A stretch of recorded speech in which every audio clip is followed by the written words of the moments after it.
Hello friend, केम छो? मजाમાં?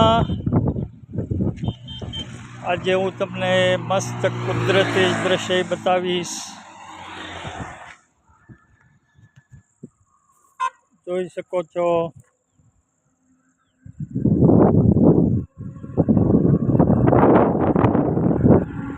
મોટા મોટા ડુંગર,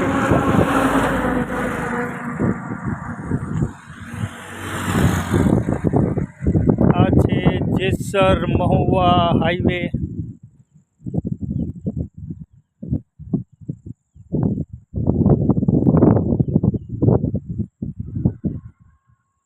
બહુ જ સુંદર નજારો છે, જોઈજો.